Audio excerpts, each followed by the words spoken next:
Hello, जय हिंद, वंदे मातरम। दोस्तों कैसे हैं आप सभी और कैसी चल रही है आप सभी के रीटर्म मेंस की तैयारी। बहुत ही शानदार तैयारी आप सभी की चल रही होगी। और दोस्तों मैं लेके आया हूं आपके रीटर्म मेंस एग्जाम के लिए टॉप 100 क्वेश्चन। बहुत ही शानदार, बहुत ही इंपॉर्टेंट क्वेश्चन दोस्तों इस वीडियो में हम देखने वाले हैं। वीडियो आपके लिए बहुत इंपॉर्टेंट होने वाला है। आपके एग्जाम के लिए Rajasthan GK, current affair, computer और शैक्षिक परिदृश्य के 100 टॉप क्वेश्चन दोस्तों इस वीडियो में देखने वाले हैं। आप इनमें से कितने क्वेश्चन राइट कर सकते हैं एंड में हमें कमेंट करके जरूर बताना। आप दोस्तों अगर इसमें से 70 क्वेश्चन भी अगर राइट करते हैं तो आपकी तैयारी बहुत ही शानदार चल रही है। तो दोस्तों वीडियो को एंड तक देखना। वीडियो अच्छा लगे तो लाइक करना और चैनल पर नए हो तो चैनल को सब्सक्राइब जरूर कर लेना।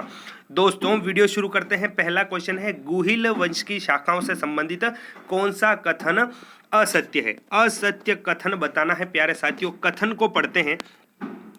मुहणोत नेणसी ने गुहिलों की 24 शाखाओं का उल्लेख किया है। बिल्कुल सही हो जाएगा। कर्नल टोड ने भी गुहिलों की 24 शाखाओं बताई है। बिल्कुल सही। कवि राजा श्यामल दास ने गुहिलों की 36 शाखाएं बताई है। बिल्कुल सही। दोस्तों दिए गए इतिहासकारों द्वारा जो कथन दिए हैं उन सभी के कथन सही हैं प्यारे साथियों। तो आपके 1, 2 और 3 तीनों ही कथन सही हैं। डी ऑप्शन इसमें आपका राइट हो जाएगा। जिनका भी दोस्तों डी ऑप्शन राइट हो जाएगा। अगला है, निम्न में से कौन सी कृतियां महाराणा कुंभा द्वारा लिखी गई है? महाराणा कुंभा द्वारा लिखी गई कौन कौन सी हो जाएगी? तो दोस्तों जल्दी से आंसर दे दीजिए, कौन सा कूट इसमें सही हो जाएगा। तो आपके कौन कौन सी लिखी गई है? तो संगीत राज लिखी गई है प्यारे साथियों, सुधा प्रबंध लिखी गई है और संगीत मीमांसा लिखी गई है। 1, 3 और 4 सी ऑप्शन आपका राइट हो जाएगा। निम्न में से कौन सी उपाधि महाराणा सांगा की है?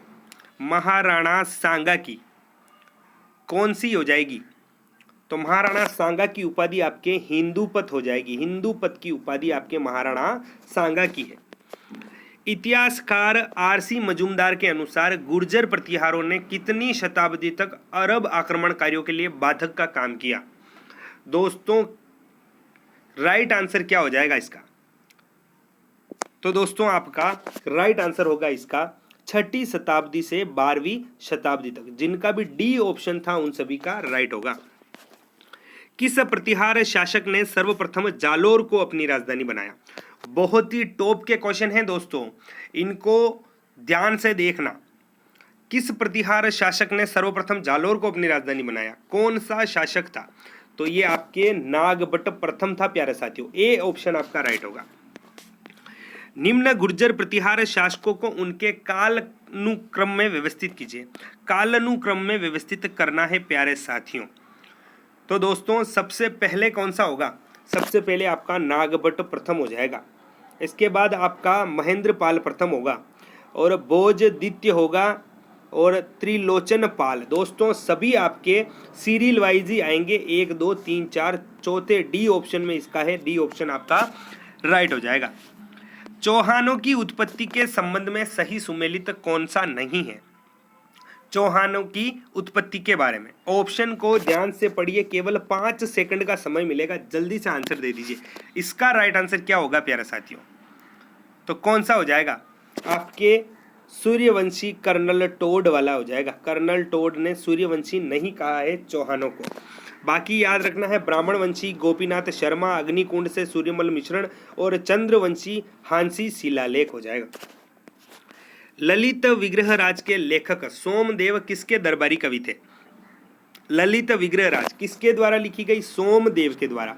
और ये प्यारे साथियों किसके दरबारी कवि थे? तो ये आपके किसके? बिसल देव चौहान हो जाएंगे, या जिन्हें विग्रह राज चतुर्थ भी कहा जाता है। दोस्तों ऐसे क्वेश्चन आपको कंफ्यूज करने के लिए ऑप्शन दिए जाते हैं। इसमें विग्रह राज चतुर्थ आपने रट रखा है, लेकिन उन्हीं को बिसल देव चौहान भी कहा जाता है। किस चौहान शासक को राय पिथौरा के नाम से जाना जाता था? राय पिथौरा के नाम से कौन जाते थे प्यारे साथियों? दल पंगुल कह दीजिए, राय पिथौरा कह दीजिए, कौन थे आपके? पृथ्वीराज चौहान तृतीय हो जाएंगे। पृथ्वीराज चौहान तृतीय, सॉरी दोस्तों, पृथ्वीराज चौहान तृतीय इसमें होगा। बी ऑप्शन आपका राइट हो जाएगा, पृथ्वीराज चौहान तृतीय। जयपुर रियासत के प्रधानमंत्री को किस नाम से जाना जाता था? जयपुर रियासत के प्रधानमंत्री को तो किस नाम से? आपका मुहासिब के नाम से जाना जाता था। दोस्तों हूबहू क्वेश्चन छपेंगे आपके एग्जाम में, ऐसे ही क्वेश्चन देखने को मिलेंगे। मारवाड़ की वीरता साहित्य सेवा के लिए सिरोपाव देने की परंपरा रही है। निम्न दर्जे का सिरोपाव था। निम्न दर्जे का सिरोपाव कौन सा था प्यारे साथियों? तो कौन सा हो जाएगा? कड़ा और दुशाला सिरोपाव आपका निम्न दर्जे का सिरोपाव था। और सर्वाधिक जो दर्जे का था वो कौन सा था? हाथी सिरोपाव। राजस्थान की किस रियासत में डाबी और जीवनी सामंतों की श्रेणियां विद्यमान थी? दोस्तों सामंतों की श्रेणियां हैं हाबी और जीवनी। तो दोस्तों किस रियासत में थी ये? तो आपके कौन सा हो जाएगा? जैसलमेर रियासत हो जाएगी। नेक्स्ट क्वेश्चन है, मारवाड़ के वे सामंत जिन्हें राजा का निकट संबंधी होने के कारण 3 पीढ़ियों तक चाकरी और रेख देने से मुक्त रखा जाता था, क्या कहलाते थे प्यारे साथियों? राइट आंसर क्या हो जाएगा? तो क्या कहलाते थे? आपके राजवी कहलाते थे, राजवी। शाही परिवार के किसी सदस्य अथवा सरदार द्वारा प्रेषित आदेश जिसमें किसी व्यक्ति को कोई स्वीकृति दी जाती थी तथा जिसमें बादशाह की सहमति होती थी कहलाती थी, क्या कहलाती थी प्यारे साथियों? इसे क्या कहा जाता था? राइट आंसर क्या हो जाएगा? तो दोस्तों इसे हस्बुल हुक्म कहा जाता था, हस्बुल हुक्म। ब्रिटिश काल में श्रमजीवी जातियों से वसूल की जाने वाली राशि को क्या कहा जाता था? क्या कहा जाता था? तो इसे क्या खरड़ा कहा जाता था प्यारे साथियों? निम्न में से किस दुर्ग को यूनेस्को की विश्व दुर्ग विरासत दुर्ग घोषित किया है? यूनेस्को की विरासत दुर्ग कौन सा हो जाएगा इसमें से? तो कौन सा हो जाएगा? आपके आमेर का दुर्ग हो जाएगा। आपके राजस्थान के कुल 6 दुर्गों को विश्व विरासत धरोहर में शामिल किया गया है प्यारे साथियों। कौन कौन से हैं याद रखना है आपको? चीकू, गाजर, आम। क्या प्यारे साथियों? चीकू, गाजर और आम। ची से चित्तौड़गढ़ का, कू से कुंभलगढ़ किला, गा से गागरोन का किला, ज से जैसलमेर का किला, र से रणथंभौर का किला और आम से आमेर का किला। कुल 6 किले दोस्तों आपके विश्व विरासत धरोहर में शामिल है। हस्तलिखित ग्रंथों का एक दुर्जन भंडार किस दुर्ग में स्थित है? एक दुर्लभ भंडार हस्तलिखित ग्रंथों का किस दुर्ग में हो जाएगा प्यारे साथियों? तो आपका कौन सा? जैसलमेर दुर्ग इसका राइट आंसर होगा। निम्न में से सुमेलित नहीं है। मंदिर, मस्जिद और स्थान दे रखे हैं प्यारे साथियों, कौन सा इसमें सुमेलित नहीं है? तो कौन सा सुमेलित नहीं है प्यारे साथियों? राइट आंसर क्या हो जाएगा? तो कौन सा सुमेलित नहीं है प्यारे साथियों? तो आपका 4 चौमा का शिव मंदिर कोटा में है। हर्षद माता मंदिर सीकर गलत हो जाएगा प्यारे साथियों। हर्षद माता मंदिर आपके दौसा जिले में है। और चल फिर शाह की दरगाह चित्तौड़गढ़, अब्दुल पीर का मकबरा भवानपुरा हो जाएगा। इन सभी सुमेलित को याद रखना, सिंगल क्वेश्चन भी आपके बन सकता है। दोस्तों हवेलियाँ और बावड़ियाँ और संबंधित स्थान दे रखा है, कौन सा इसमें दोस्तों? कूट बताना है, कूट कौन सा कहाँ हो जाएगा? तो राइट आंसर क्या होगा आपका प्यारे साथियों? दोस्तों क्या हो जाएगा? तो आपके क्या होगा? पटवों की हवेली। पटवों की हवेली कहाँ है प्यारे साथियों? आपकी जैसलमेर में है। और बागोर की हवेली उदयपुर में है प्यारे साथियों। आपके जालीबाव बावड़ी कुंभलगढ़ दुर्ग होगा। और सरडा रानी की बावड़ी टोडा रायसिंह टोक हो जाएगा प्यारे साथियों। तो 1 2 4 3 1 2 4 3 ए ऑप्शन आपका राइट हो जाएगा। तुर्रा कलंगी लोकनाट्य में कलंगी को किसका अवतार माना जाता है? किसका अवतार माना जाता है तुर्रा कलंगी में कलंगी को? तो आपके पार्वती का अवतार माना जाता है। रम्मत प्रसिद्ध है। रम्मत कहाँ की प्रसिद्ध है प्यारे साथियों? तो रम्मत कहाँ की? बीकानेर की भी है और जैसलमेर की भी। उपयुक्त दोनों हो जाएंगे, जैसलमेर और बीकानेर। जामटिया व खटकड़िया पात्र किस लोकनाट्य से संबंधित है? जामटिया व खटकड़िया तो आपके गवरी से संबंधित हो जाएंगे, गवरी से। हेला ख्याल लोक संगीत राजस्थान के किन क्षेत्रों से संबंधित है? हेला ख्याल तो क्या हो जाएगा इसका आंसर? आपके दौसा करौली, करौली सवाई माधोपुर, दौसा सवाई माधोपुर, उपरोक्त सभी हो जाएंगे प्यारे साथियों इसमें। बिलो द्वारा युगल रूप में गाए जाने वाला लोकगीत है, कौन सा लोकगीत है? बहुत ही शानदार शानदार क्वेश्चन है प्यारे साथियों, आपके पेपर में छपने जैसे क्वेश्चन सेलेक्ट किए हैं। तो कौन सा हो जाएगा? आपके हमसीडो हो जाएगा। बिल युगल रूप में गाते हैं, पुरुष और महिलाएं दोनों ही गाती है साथ में हमसीडो। द्रुपद गायकी का आरंभ किसके शासन काल में हुआ? द्रुपद गायकी का, तो कौन सा हो जाएगा? राजा मान सिंह तोमर इसका राइट आंसर होगा। होलार नामक राजस्थानी लोकगीत का संबंध है, होलार नामक राजस्थानी लोकगीत का। तो दोस्तों कब गाए जाते हैं? आपके शिशु के जन्म पर गाए जाते हैं होलार नामक राजस्थानी लोकगीत। दोस्तों संगीत घराने और उनके प्रवर्तक दे रखे हैं, कौन सा इसमें सम्मिलित नहीं है आपको बताना है प्यारे साथियों। तो क्या हो जाएगा? जयपुर घराना मनरंग खां, डागर घराना बहराम खां डागर, कथक घराना तानसेन गलत हो जाएगा प्यारे साथियों, और मेवाती घराना उस्ताद गग्गे नजीर खां। तो आपका कौन सा सही सम्मिलित नहीं है? सी ऑप्शन आपका सही सम्मिलित नहीं है। गरासिया जनजाति की स्त्रियों द्वारा किए जाने वाला नृत्य है, गरासिया जनजाति द्वारा। दोस्तों महिलाएं कौन सा नृत्य करती है? इनमें से राइट आंसर क्या हो जाएगा? तो आपका लूर नृत्य इसका राइट आंसर होगा। राजस्थान का कौन सा लोक नृत्य केवल महिलाओं द्वारा किया जाता है? महिलाओं द्वारा किया जाने वाला लोक नृत्य। ऑप्शन के आधार पर आंसर करना है प्यारे साथियों। तो कौन सा हो जाएगा? घूमर नृत्य राइट आंसर होगा। सम्मिलित करना है प्यारे साथियों, लोक नृत्य दे रखे हैं और जनजाति दे रखी है, कौन सा सम्मिलित होगा इसमें से? तो कौन सा होगा? तो प्यारे साथियों सहरिया समुदाय कौन सा किया जाता है? आपका स्वांग नृत्य होगा। गुर्जर समुदाय तो आपका चरी नृत्य, गुर्जर जाति की महिलाओं द्वारा किया जाता है। गरासिया समुदाय आपके मांदल नृत्य होगा, और बील समुदाय द्वारा आपका गवरी नृत्य किया जाता है। 2 3 4 1 किस ऑप्शन में है प्यारे साथियों? 2 3 4 1 पहले ऑप्शन में है, ए ऑप्शन इसका राइट हो जाएगा। नेक्स्ट क्वेश्चन है आपका, राजस्थान के किन जिलों में लाल और पीली मृदा पाई जाती है? लाल और पीली मृदा किन जिलों में पाई जाती है? ऑप्शन को पढ़िए और आंसर दीजिए, क्या हो जाएगा इसका राइट आंसर? तो आपके सवाई माधोपुर, सिरोही, भीलवाड़ा और अजमेर इसका राइट आंसर होगा। डी ऑप्शन राइट होगा प्यारे साथियों। राजस्थान में निम्नलिखित में से कौन से जिले पारिस्थितिकीय समस्या सेम से भीषणतम प्रभावित है? दोस्तों सेम की समस्या से प्रभावित जिले कौन से हो जाएंगे इसमें? तो आपके श्री गंगानगर और हनुमानगढ़ इसका राइट आंसर होगा। निम्न कथनों पर विचार कीजिए। तो दोस्तों केंद्रीय शुष्क क्षेत्र अनुसंधान संस्थान जोधपुर में स्थित है, बिल्कुल सही हो जाएगा प्यारे साथियों, बिल्कुल सही। राजस्थान में मिट्टी परीक्षण की सुविधा नहीं है। और दोस्तों तीसरा है आपका, राजस्थान में मिट्टी के कटाव की समस्या है। तो दोस्तों आपका पहला सही है और तीसरा सही है।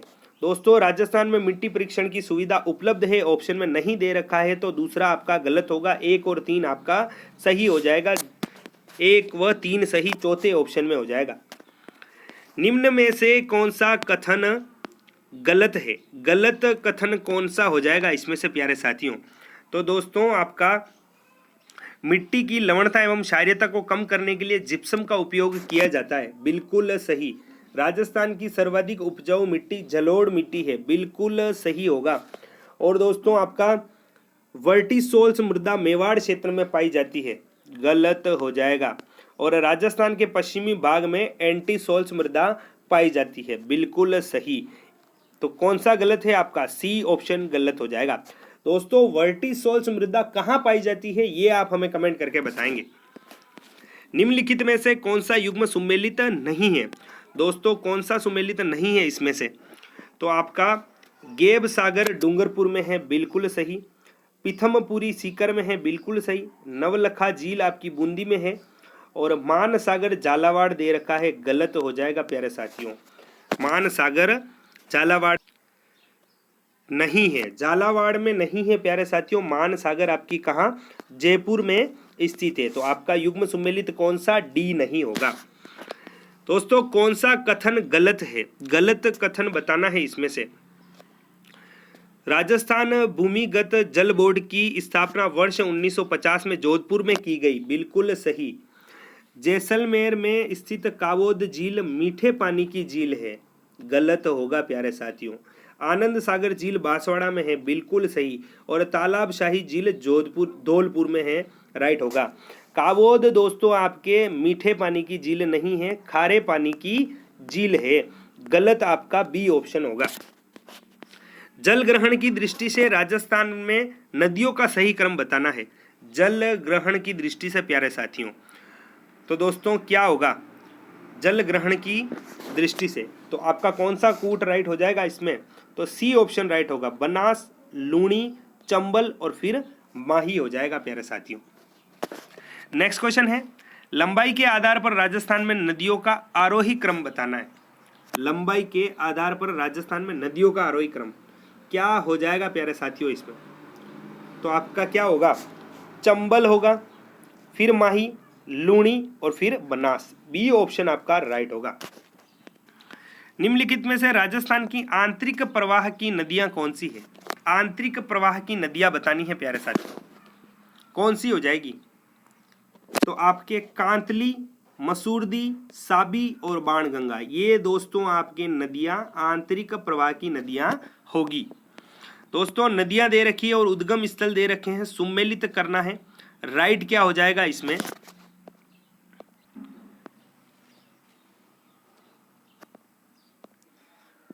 तो दोस्तों कौन सा हो जाएगा इसमें, तो आपका सबसे पहले है सेवर की पहाड़ियों से। सेवर की पहाड़ियों से कौन सी नदी निकलती है, आपके साबी नदी निकलती है प्यारे साथियों। कौन सी, आपके साबी नदी निकलती है।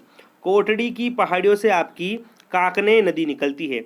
और मनोहरपुरा की पहाड़ियों से आपकी कौन सी, मेंथा नदी निकलती है। और उदयनाथ की पहाड़ियों से रूपारेल नदी निकलती है। 3 4 1 2, 3 4 1 2 कौन से ऑप्शन में, डी ऑप्शन में, डी ऑप्शन आपका राइट हो जाएगा।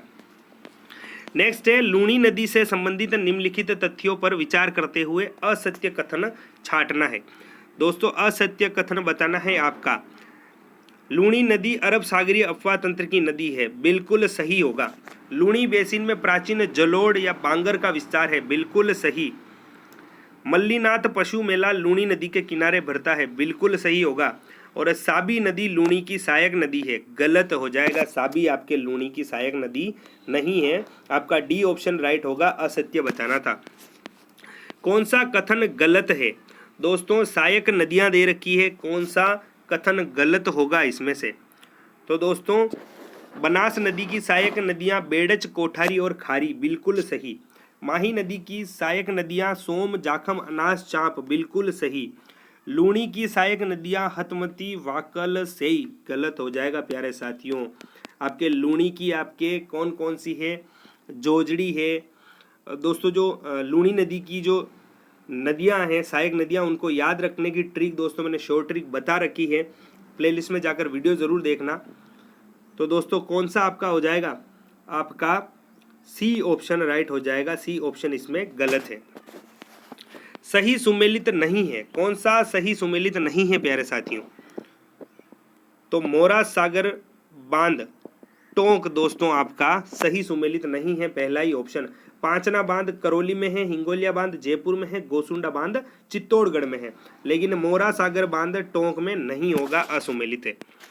सही सुमेलित नहीं है, बांध दे रखे हैं, कौन सा सुमेलित नहीं है, तो कानोता बांध टोंक दे रखा है, सही नहीं होगा। बंद बारेठा भरतपुर में है, कालाखो दौसा और चाकन बांध बूंदी हो जाएगा। तो दोस्तों आपका कानोता बांध कहां पर है, तो आपका कानोता बांध कहां प्यारे साथियों, जयपुर में है। नारायण सागर बांध स्थित है, नारायण सागर बांध कहां पर है दोस्तों, तो आपका अजमेर में स्थित है। जेत सागर, कनक सागर, नवल सागर जिले किस जिले में है, दोस्तों सभी जो जिले दे रखी है, जेत सागर, कनक सागर, नवल सागर, ये कहां पर स्थित है दोस्तों, तो ये आपकी बूंदी में हो जाएगी। शुभंकर सुमेलित नहीं है, कौन सा शुभंकर सुमेलित नहीं है प्यारे साथियों? तो डूंगरपुर जांगिल बिल्कुल है, करौली का पचीरा गलत हो जाएगा, सीकर का शाहीन है और पाली का तेंदुआ है। करौली का क्या है दोस्तों? तो करौली का आपका कौन सा है? गड़ियाल हो जाएगा। कौन सा है? गड़ियाल। नेक्स्ट क्वेश्चन है प्यारे साथियों, राजस्थान का राज्य वृक्ष है, राजस्थान का राज्य वृक्ष कौन सा है आपका? तो खेजड़ी है, और इसका वैज्ञानिक नाम दे रखा है दोस्तों। ऐसे क्वेश्चन भी बन सकते हैं, डायरेक्ट वैज्ञानिक नाम दे दिए जाएंगे, आप कंफ्यूज हो जाओगे। तो कौन सा हो जाएगा आपका? प्रोसोपिस सिनेरेरिया आपके खेजड़ी का वैज्ञानिक नाम है, और ये राज्य वृक्ष है। ऊंट को राजस्थान का राज्य पशु कब घोषित किया गया? ऊंट को राजस्थान का राज्य पशु कब घोषित हुआ? तो ये आपका 19 सितंबर 2014 में हुआ था। शुभंकर सुमेलित नहीं है, शुभंकर बताना है कौन सा सुमेलित नहीं है दोस्तों। तो कौन सा हो जाएगा? नागौर का राजहंस बिल्कुल सही है, बांसवाड़ा का आपके कौन सा? जलपीपी बिल्कुल सही है प्यारे साथियों, भीलवाड़ा का मोर बिल्कुल सही है, और चित्तौड़गढ़ का जो बाघ दे रखा है प्यारे साथियों, चित्तौड़गढ़ का बाघ आपके नहीं होगा प्यारे साथियों। चित्तौड़गढ़ का आपका कौन सा है? चित्तौड़गढ़ का आपके चौसिंगा है प्यारे साथियों, चित्तौड़गढ़ का वन्यजीव शुभंकर चौसिंगा है। तो सुमेलित चौथा नहीं है, डी ऑप्शन राइट होगा। संविधान में राज्य के मुख्यमंत्री के कर्तव्य निर्धारित हैं, कौन से अनुच्छेद में? मुख्यमंत्री के कर्तव्य कौन से अनुच्छेद में है? तो आपके प्यारे साथियों किस में? अनुच्छेद 167 में हो जाएंगे। राज्य का वास्तविक कार्यपालिका प्रधान होता है, राज्य का वास्तविक कार्यपालिका प्रधान कौन होता है? तो आपके मुख्यमंत्री होता है। भारत पाक युद्ध 1971 के समय राजस्थान के मुख्यमंत्री कौन थे? बहुत ही शानदार क्वेश्चन है दोस्तों, बहुत ही लेवल का क्वेश्चन है, इसी क्वेश्चन में कंफ्यूज हो जाते हैं। भारत पाक युद्ध 1971 के समय राजस्थान के मुख्यमंत्री कौन थे? तो आपके कौन थे प्यारे साथियों? बरकतुल्ला खान हो जाएंगे। नेक्स्ट क्वेश्चन देखते हैं प्यारे साथियों, मानसिंह हत्याकांड का संबंध कौन से मुख्यमंत्री के काल में चर्चित रहा? मानसिंह हत्याकांड, तो दोस्तों क्या हो जाएगा? आपके शिवचरण माथुर हो जाएगा। क्या हो जाएगा प्यारे साथियों? आपके शिवचरण माथुर। राजस्थान के सबसे कम अवधि के मुख्यमंत्री हीरालाल देवपुरा बने, उन्होंने कितने दिन तक मुख्यमंत्री पद पर कार्य किया? दोस्तों कितने दिन तक? तो आपके कुल 16 दिन तक काम किया था प्यारे साथियों। मुख्यमंत्री का नाम और मुख्यमंत्री का काल दे रखा है प्यारे साथियों, आपको सुमेलित करना है। क्या राइट हो जाएगा इसमें?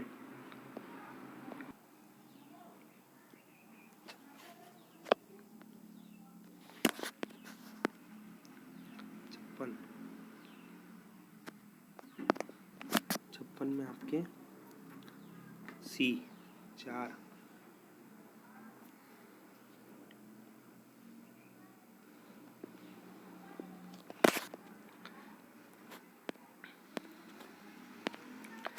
जय नारायण व्यास का 1951-52 होगा प्यारे साथियों।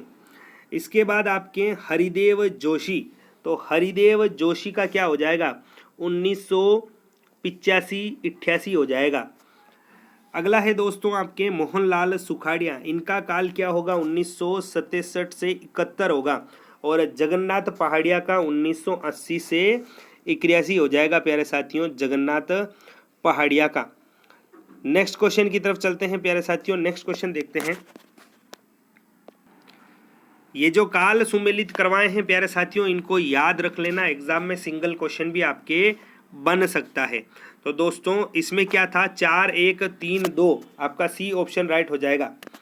अगला क्वेश्चन है, राजस्थान के कौन से मुख्यमंत्री को सर्वाधिक बार अविश्वास प्रस्ताव का सामना करना पड़ा था? कौन से ऐसे मुख्यमंत्री थे?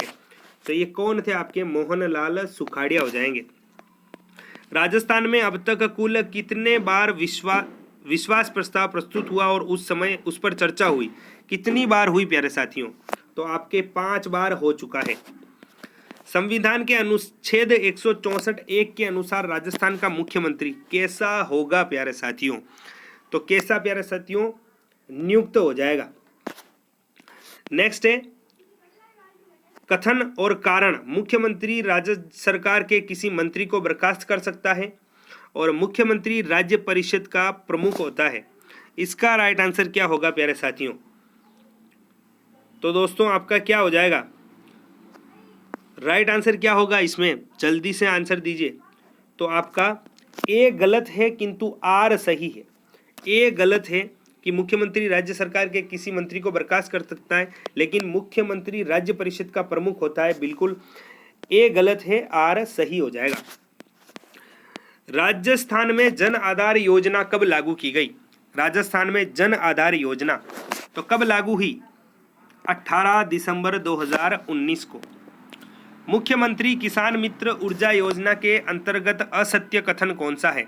असत्य कथन बताना है। ऑप्शन को पढ़िए, केवल 5 सेकंड का समय मिलेगा। तो इस योजना का शुभारंभ 2021 में किया गया। इस योजना का लाभ किसान उपभोक्ताओं को 17 जुलाई 2021 से शुरू किया गया। तो ये गलत हो जाएगा प्यारे साथियों। अधिकतम 12,000 तक का अनुदान दिया जा सकेगा। राज्य एवं केंद्र सरकार के कर्मचारी इस योजना के पात्र नहीं होंगे। तो दोस्तों आपका बी ऑप्शन इसमें असत्य हो जाएगा। इंदिरा गांधी शहरी क्रेडिट कार्ड योजना के तहत सही कथनों का चयन कीजिए। सही कथनों का चयन करना है प्यारे साथियों। कौन कौन से सही हो जाएंगे इनमें से? तो दोस्तों आपके यह योजना 6 अगस्त 2021 को लागू की गई। बिल्कुल सही। योजना के तहत अधिकतम 50,000 तक ऋण लिया जा सकेगा। ये भी सही होगा। और ऋण सभी का पुनर्भुगतान चौथे से 15वें माह तक 12 समान मासिक किस्तों में किया जाएगा। बिल्कुल सही। तीनों ही विकल्प आपके सही हो जाएंगे प्यारे साथियों इंदिरा गांधी शहरी क्रेडिट कार्ड योजना के संबंध में। इंदिरा रसोई योजना के तहत कौन सा कथन असत्य है? इंदिरा रसोई योजना के संबंध में तो कौन सा कथन सही हो जाएगा प्यारे साथियों? सॉरी दोस्तों, असत्य कथन बताना है। तो यह योजना 18 दिसंबर 2020 को शुरू की गई। ये गलत हो जाएगा प्यारे साथियों इंदिरा रसोई योजना के संदर्भ में। राज्य सरकार द्वारा 12 रुपये प्रति थाली अनुदान किया जा रहा था, जिसे दिनांक 1 फरवरी 2022 को बढ़ाकर 17 रुपये प्रति थाली कर दिया गया। बिल्कुल सही। वर्ष 2022-23 में इन रसोइयों की संख्या बढ़कर 1000 की जाएगी और वर्तमान में 921 इंदिरा रसोई संचालित की जा रही है। बिल्कुल सही हो जाएगा। तो आपका कौन सा ए ऑप्शन गलत हो जाएगा? इंदिरा रसोई योजना का मुख्य उद्देश्य क्या है? इंदिरा रसोई योजना का मुख्य उद्देश्य तो कोई भूखा न सोए, ये इसका मुख्य उद्देश्य हो जाएगा। कंप्यूटर के क्वेश्चन है, रोम और रैम को सीपीयू में कहाँ लगाया जाता है? रैम और रोम को कहाँ लगाया जाता है प्यारे साथियों? तो आपका मदरबोर्ड में लगाया जाता है। पर्सनल कंप्यूटर एक प्रकार का है। पर्सनल कंप्यूटर जिसे पीसी कहा जाता है एक प्रकार का क्या है प्यारे साथियों? तो आपका ये क्या है? एक माइक्रो कंप्यूटर हो जाएगा। ऑपरेटिंग सिस्टम है। ऑपरेटिंग सिस्टम क्या है दोस्तों? हार्डवेयर है, सॉफ्टवेयर है या दोनों हैं? क्या हो जाएंगे? तो आपका ऑपरेटिंग सिस्टम एक सॉफ्टवेयर है प्यारे साथियों। एक निबल कितने बीटों के बराबर होता है? एक निबल कितने बीटों के बराबर होता है? तो दोस्तों आपका 4 बीट के बराबर होता है एक निबल और 8 बीट से एक बाइट बनता है प्यारे साथियों। EEPROM का पूरा नाम है दोस्तों। EEPROM का पूरा नाम क्या हो जाएगा? जल्दी से आंसर दे दीजिए। तो आपका क्या हो जाएगा? Electrically erasable programmable read only memory, इसकी फुल फॉर्म होगी। Electrically erasable programmable read only memory. Rajasthan का पहला बर्ड पार्क का लोकार्पण मई 2022 में कहाँ किया गया? तो कहाँ किया गया प्यारे साथियों?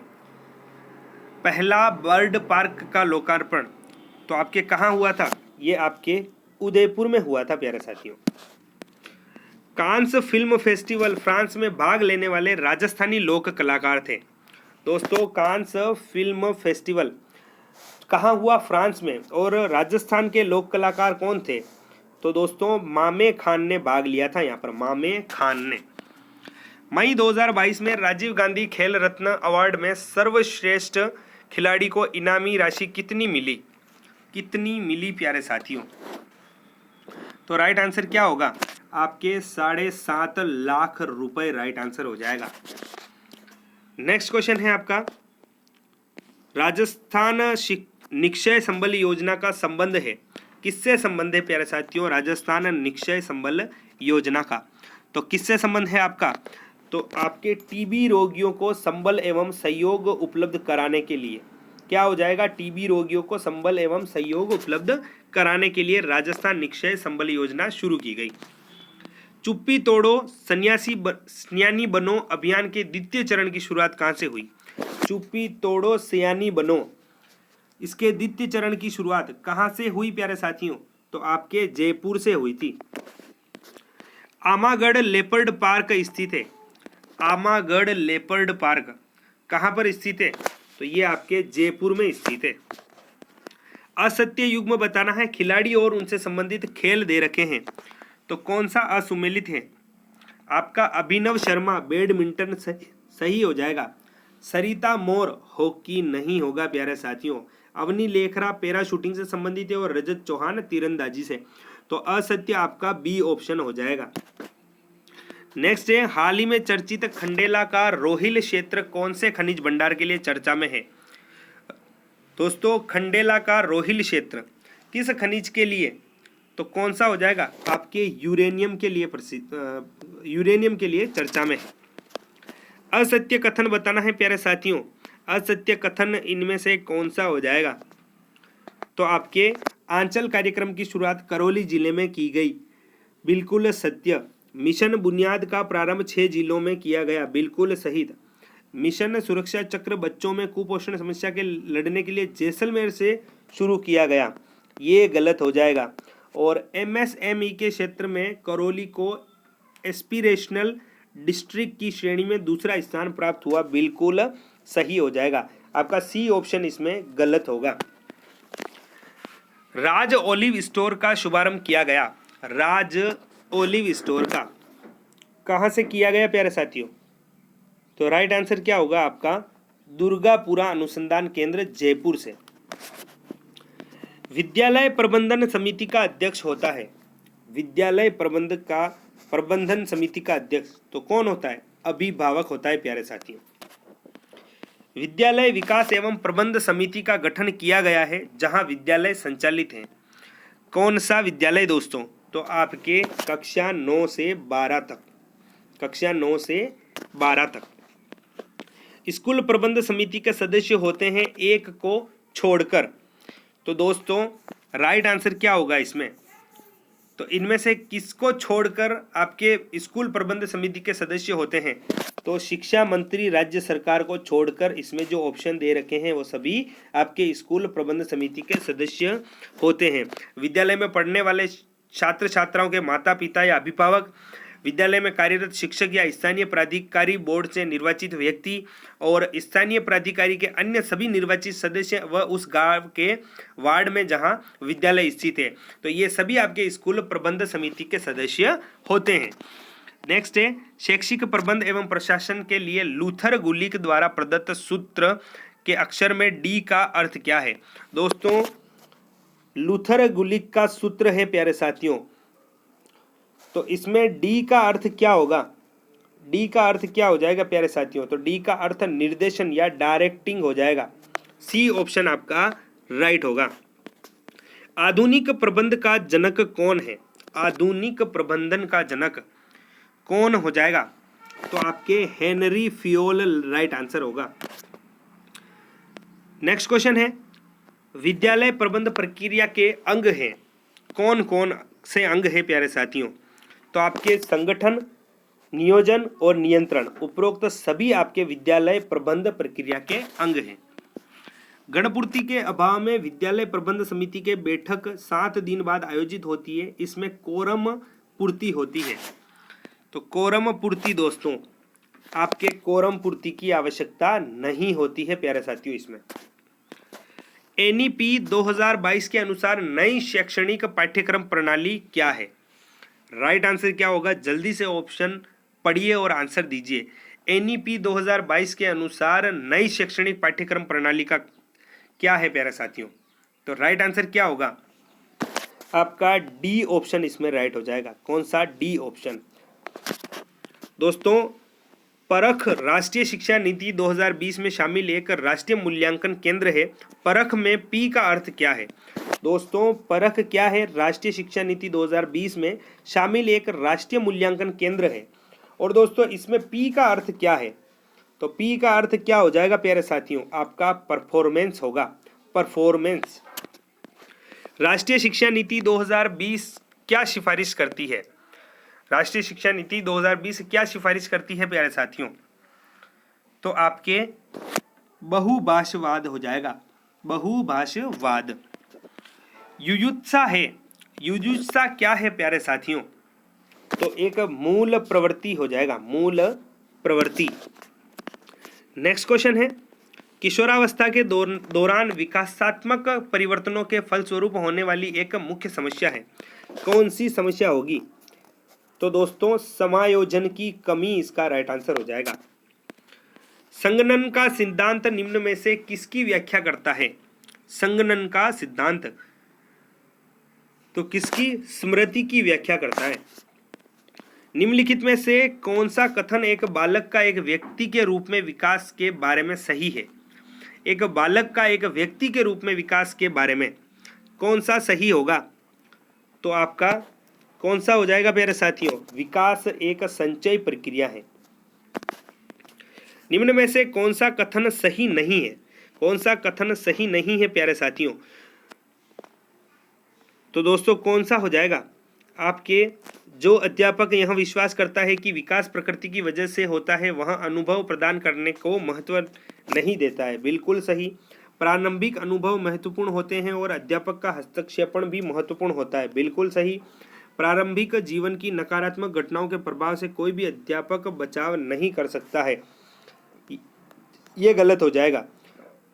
और व्यवहारात्मक परिवर्तन के संदर्भ में विकास वातावरणीय प्रभावों के फलस्वरूप होता है। बिल्कुल सही। तो दोस्तों आपका सी ऑप्शन इसमें सही नहीं है। नेक्स्ट है, विकास के लिए निम्नलिखित में से कौन सा एक उचित है? विकास के लिए निम्नलिखित में से कौन सा एक उचित हो जाएगा प्यारे साथियों? तो सामाजिक सांस्कृतिक संदर्भ विकास में एक महत्वपूर्ण भूमिका का निर्वाह करता है। बी ऑप्शन राइट होगा। वंशानुक्रम के संदर्भ में गलत कथन निम्न में से कौन सा है? ऑप्शन को ध्यान से पढ़िए और आंसर दीजिए प्यारे साथियों। वंशानुक्रम के संदर्भ में गलत कथन कौन सा हो जाएगा? तो इनमें रुचि, अभिवृत्ति, पसंद, नापसंद व मस्तिष्क के संवेदनात्मक भावनाएं समावेशित होती है। गलत हो जाएगा। डी ऑप्शन इसमें राइट होगा प्यारे साथियों। किसी व्यक्ति को आकार देने में वातावरण के घटकों की भूमिका नहीं होती, क्योंकि प्रत्येक व्यक्ति की बुद्धि उसका आनुवंशिक संरचना के निर्धारित करती है। यह कथन प्यारे साथियों आपका क्या होगा? ठीक नहीं है, क्योंकि बहुत से शोध यह सिद्ध करते हैं कि विकास में वातावरण का बड़ा प्रभाव पड़ सकता है। बिल्कुल सही। बी ऑप्शन आपका राइट होगा। आनुवंशिकता और पर्यावरण की भूमिका के बारे में निम्नलिखित में से कौन सा कथन सही है? आनुवंशिकता और पर्यावरण की भूमिका के बारे में तो कौन सा कथन सत्य है प्यारे साथियों? तो आपका विकास के कुछ पहलू आनुवंशिकता और कुछ अन्य पर्यावरण के अधिक प्रभावित होते हैं। डी ऑप्शन इसमें आपका राइट होगा। और लास्ट क्वेश्चन है आपका, आनुवंशिकता की भूमिका किसी व्यक्ति के जीवन में के समय शुरू होती है? आनुवंशिकता की भूमिका दोस्तों किस व्यक्ति के जीवन में कब से शुरू हो जाती है? तो आपके गर्भधारण से शुरू हो जाती है प्यारे साथियों। सी ऑप्शन राइट होगा। तो दोस्तों ये थे आपके लिए 100 क्वेश्चन। आपके इनमें से कितने क्वेश्चन राइट हुए हैं ईमानदारी से ज़रूर बताना। वीडियो अच्छा लगा हो तो लाइक कर देना। और दोस्तों ऐसे ही इंपॉर्टेंट क्वेश्चन आंसर आप पाना चाहते हैं तो चैनल को सब्सक्राइब ज़रूर करना। धन्यवाद।